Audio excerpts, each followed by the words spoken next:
शंका हो गई कि हम जगदीश्वर को पुत्र कैसे माने।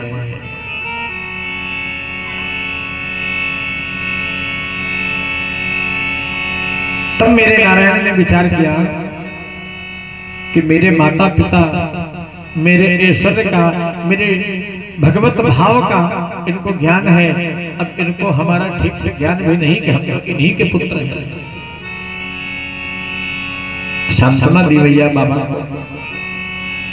और तब जाके भैया देवकी और वसुदेव ने इनको अपना बेटा स्वीकार किया, नहीं तो तब तक तो इन्हें भगवान ही मानते रहे। आज से इनका नाम बदल गया। अभी तक इनका नाम था यशोदा नंदन, नंदन, और अब परिवर्तित हो गया। अब क्या नाम पड़ गया? वासुदेव सुतम।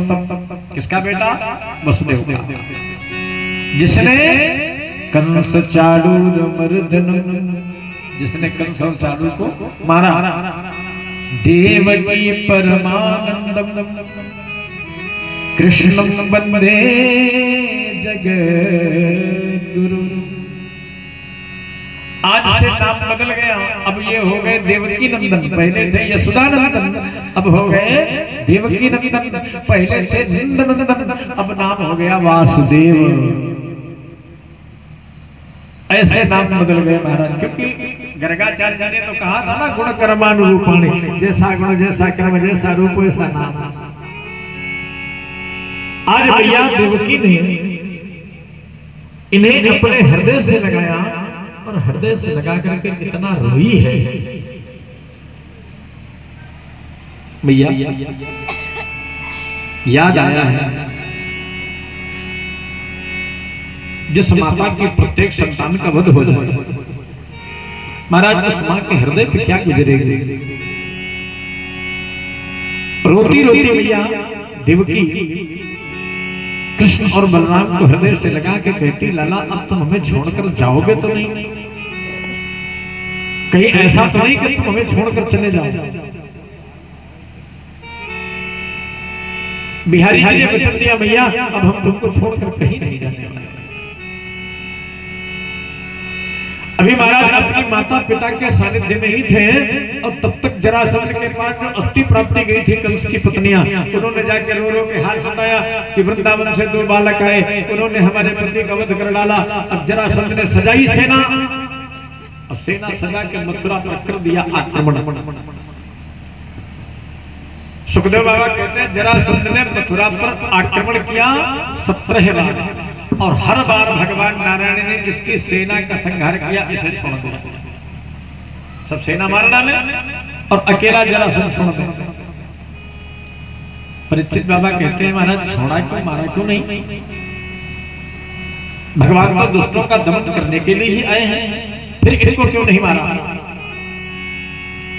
सुखदेव जी महाराज कहते हैं, राजन भगवान नारायण यदि जरासंध को एक ही बार में समाप्त कर देते तो फिर अन्य दुष्टों को ढूंढने जाना पड़ता,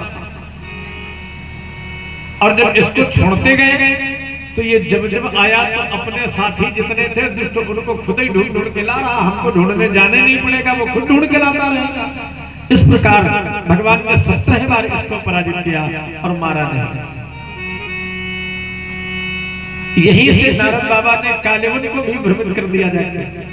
कालेवन को जाके कह दिया कि जरासंध तो 17 बार हार चुका, कंस तो मारा जा चुका, अब बारी तुम्हारी है। कालेवन भी दौड़ा कि मैं उस ब्रजवासी को समाप्त करके आऊंगा। और जब महाराज मथुरा में आया, कालेवन ललकारा, तो उस दिन हमारे नारायण न तो रथ लेके आए हैं, न कोई अस्त्र शस्त्र लेके आए हैं, पैदल आए। और कालेवन ललकार रहा है तो कालेवन से कहते हम तुमसे युद्ध नहीं करेंगे। क्यों?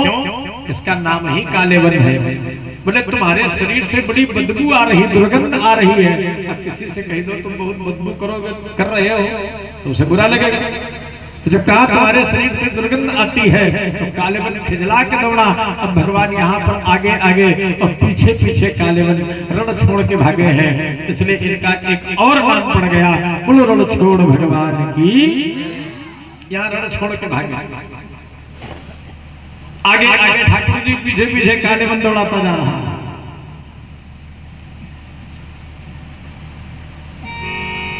अब ये महाराज उस गुफा में गए जहां पर मुचकुंद बाबा सो रहे थे। मुचकुंद जी देवासुर संग्राम में बहुत श्रमित हो गए। अब उन्होंने कहा महाराज हमको कोई ऐसा एकांत स्थान बता दो जहां पर जाके हम सो जाएं, क्योंकि हम बहुत थके हैं, अब हमें कोई जगाए ना, और यदि कोई हमें अनायास जगा दे हमारी नींद से तो हमारी दृष्टि उस पर पड़े तो भस्म हो जाएगा। अब उसी गुफा में ठाकुर जी प्रवेश कर गए, अपना पीतांबर उतार के मुचकुंद जी को उड़ा दिया। पीछे से कालेवन आ रहा है, उसको क्या पता कि पड़ा कौन। पीतांबर देख के पहचाना, समीप में आकर के जैसे कालेवन ने पकड़कर पीतांबर ललकार लगाई, चीखा, तो इसकी आवाज को सुनकर के महाराज मुचकुंद की आंख खुली और दृष्टि पड़ी तो कालेवन जलकर भस्म हो गया। अब कालेवन को समाप्त करके जब मथुरा में पुनः आई तो अब नाना उग्रसेन जी का राज तिलक कर चुके थे। बोले नाना जी अब आप अपने राज्य काज को संभालें, हम लोग अगर यही बने रहे तो फिर यहाँ उपद्रवी आते रहेंगे, और आप हो गए हैं बूढ़े, इस अवस्था में आपसे युद्ध होगा नहीं, इसलिए हम ही कहीं अन्यत्र निवास बनाते हैं। देवशिल्पी विश्वकर्मा को बुलाया और विश्वकर्मा जी को बुलाकर महाराज इन्होंने एक ऐसे नगर का निर्माण कराया जो जल के मध्य भाग में है,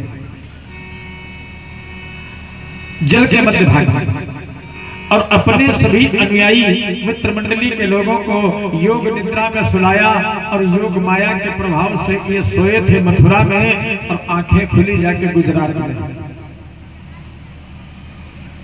सोए। यहां सवेरा हुआ वहां, तो जो वहां जगह वो उस नगर में, उस घर में, उस महल में, तो नई नई जगह जाओगे तो किसी से पूछना पड़ेगा भैया इसका दरवाजा कहाँ है, तो जो जागे वो पूछे भाई द्वारका, द्वार माने दरवाजा, का माने कहाँ है, ओ भैया द्वारका, सो उसी नगर का नाम पड़ा द्वारिका, और वही के राजा बने हमारे बिहारी जी।